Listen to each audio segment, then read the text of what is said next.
Hello. So I hear that we're supposed to be going through our Minecraft history, and mine started a while ago. So pretty much I have been watching Minecraft YouTube since Minecraft YouTube has existed. The very first video that I ever watched was literally in 2010. Now, I can't really remember how I found it, to be fair. I remember that I had just gotten YouTube and I was like really into video games for some reason. I cannot play video games to this day, can't play them, not even little. But I was really intrigued with like watching other people play them, and Minecraft had just come out, so I was like, all right, maybe I should like learn how other people play Minecraft. And so it began. I started off with Paul Source Jr. He was pretty much my like introduction to Minecraft for at least a year. I watched every single one of his Survive and Thrive Minecraft videos. And that's not even an exaggeration. I watched every one, even though I never played Minecraft. Never owned the game. I really liked his content and just how like, I don't know, supportive and like kind he always seemed. So I watched him a lot. And then he came out with other series as Minecraft kind of progressed into being able to be modded, being able to have a multiplayer server, like all of that stuff was originally introduced to me by Paul. I would watch his Tale of Kingdoms and his Legend of Hoodie series and just like all of those modded series. I got a kick out of it because it was like a story that you could make yourself, and that was really intriguing to me, especially with the multiplayer. He had a series with his family and it was called Punchwood Island, and that was just the coolest thing to me. Like thinking about a family that would just like play Minecraft together and create a plot and create a storyline and like just kind of vibe was just really cool. And so I watched him for a bit, but then I started to branch out into other Minecraft like realms, and I found Mindcrack. That was basically the birth of my Minecraft obsession. I started watching in about 2011, and that was around when season 2 was being formed-ish. So that was like when Vintage Beef and Pause on Pause and Ethos Lab and Generic B and B00 as the B team, Anderzel, and then Paul also joined Minecraft around that time, including just like a ton of people that were really prominent in the Minecraft community at the time were either like added to Minecraft because of that, or they like made their names because of Minecraft, you know? For those of you who don't know, Minecraft was actually originally made as like a single player server by Good Boulderfist in about 2010, but it slowly just branched out and became this like fantastic beginning to Minecraft SMPs everywhere. It was the first really prominent SMP to grace YouTube as a platform, and it also gave essence to a lot of Minecraft games that we still know and love today. So probably one of my favorite Minecrackers to this day was Vintage Beef, and he came up with Abba Caving. Yeah, so ABBA has a song called The Winner Takes It All. So I had an idea for a little caving trip. We're gonna time this. It's gonna be 20 minutes, okay? Okay. You have 20 minutes of caving, and you have to collect gold and diamond. The gold and diamond are worth points. Ah. 1 gold is 1 point, and 1 diamond is 5 points. Okay. There's no using fortune, just your silk touch. I still remember seeing that video for the first time. I was like, that's so cool. I don't know, really prominent and really, UHCs took over YouTube for a hot minute, and to think that was like formed for the first time on Minecraft with like Pause, Good, Badge, and Beef, like it was kind of surreal watching stuff that was made on like what I thought was a really tiny Minecraft server just kind of bloom into like this big idea in the Minecraft space. And it was just like a staple pretty much for multiplayer, big scale, like thought out builds. Like I know right now Hermitcraft is like the epitome of like Minecraft building server, but Minecraft really showed that you could have those big builds and make your like style be known on a server with other people. And that was so cool to me, watching like Arceus build his castles and like Beef build his lily pad. Just all of like these really cool ideas came to fruition on this server. I remember watching BOO and Etho make the Nether hub for the first time, and that was like unheard of.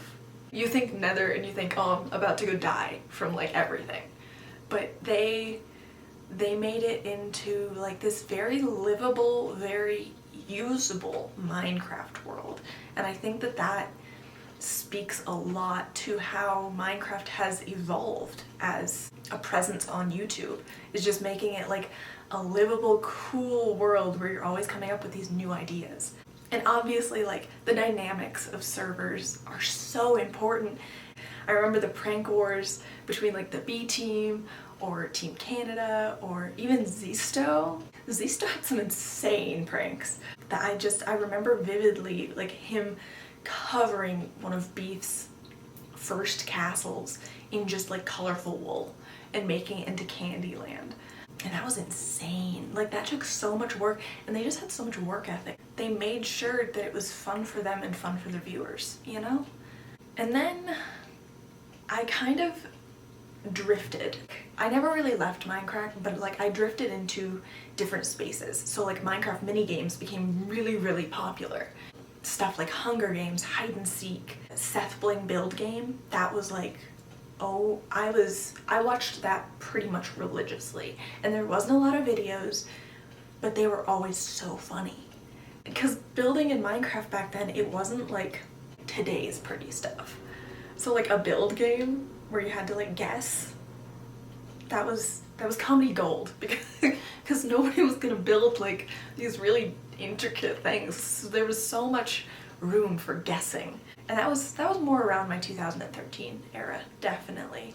And then a bunch of modded servers came out in around 2014. So that would be Attack of the B Team, FTB, Pixelmon. Pixelmon was insane. I loved it. They just kind of took over kind of the SMP for space for a while.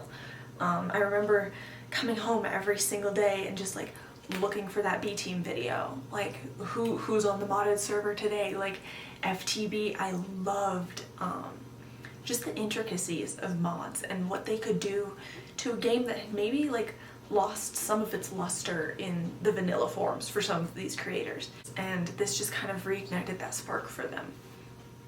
Pixelmon was huge. I adored Pixelmon to a fault. To a fault, I adored Pixelmon. It was Pokemon, which I already loved, and Minecraft, which I also loved, and I could play it with my friends. Like that, the idea that could even be a thing was revolutionary at the time. But no, the modded servers with like B-Dubs, Jenny B, and Chimney Swift, and even Paul Sawyers Jr., he joined a bunch of those. The Pixelmon servers, the original Pixelmon servers. So that was with like a Terrace HD and Beef and Paws and Anders, like all of those OG players would just go on and have a great time with like, and they made new dynamics, which was always fun. And then I stopped watching Minecraft for about 5 years. I was going into high school in about 2015-ish. That's a big-ish. Then COVID happened in 2020, and I said, all right, what old comfort mechanism can I fall back on for this? And the obvious answer was Minecraft. Because COVID not only made me stay inside, it also made all of my YouTubers stay inside and make content. And so I fell into Hermitcraft. I said, all right, all of my like old favorite Mindcrackers are on Hermitcraft. I might as well go on there. It was also just like a few other people that I kind of like, I knew in the back of my head, like Mumbo Jumbo and Grian and False Cemetery and Corrales, who like I already knew. He was in Attack of the B Team, and he also did like build reviews where he would look at these like fantastic and just intricately decorated builds, and he would just go in and look at them, and that was just my favorite. And he was on Hermitcraft, so I was like, obviously the builds are going to be beautiful, you know. Hermitcraft had a kick, then they went into MCC. And I knew about MCC too in probably June of 2020. I never really got into it because I didn't know a lot of the people like on the teams. I knew Technoblade peripherally, and that was it. Like that was the extent of my knowledge. But then the Blue Bats won MCC with H-Bomb and Fruit Berries and False and Ren. And I was obsessed. I wanted to watch every single MCC for the rest of time because I watched Hermits that nobody thought could win. They were the absolute underdog, win a Minecraft competition against some of the best of the best. The best of the best being a certain green man who had just started up a Minecraft SMP. And then I was sucked into the Dream SMP because it ignited a new passion for the game. You know, other SMPs like Minecraft and Hermitcraft, they had lore, they had stories and like plot lines, but none of them had been as intricate and well put together, plot holes aside, as the Dream SMP. And I was fascinated with the people and the plot and just how they all worked together as an SMP. It was incredible and groundbreaking, and I don't think anything will ever mirror or mimic or live up to the expectations that the Dream SMP has set for the YouTube and the live streaming community. They destroyed it and rebuilt it as their own. And I'm still here. I don't watch as many live streams anymore, or YouTube videos or anything like that, but they came at a dark time in COVID, and I think that when a parasocial relationship it's not actually parasocial, I promise, when you form a kind of bond with a content creator over a really difficult time in your life, it's hard for you to let go of them. I know this because I still watch Vintage Beef, and he has been creating different content for years. I have kept around a lot of the old Minecraft people. I still check up on Paul every few months just to make sure and see where he's at. Just video-wise, numbers-wise, I like seeing them continue to succeed. I like watching that they're still there. They're still creating content, they still have a passion for what they do. And I think with the Dream SMP, that's going to be no different. And that's ridiculous to some people, but when a content creator has had such an impactful difference on your life, I think it's really hard to let them go. I hope that this has been at least a kind of interesting video. I know that I've watched Minecraft kind of evolve throughout the years, but I know a lot of other people have probably had a more diverse experience than me, because I could really only watch them through a screen. But I don't know, that's my Minecraft journey, and guess what? Still can't play Minecraft. It's been too many years that I have been watching Minecraft content to not know how to play Minecraft. that's just how it's gonna be.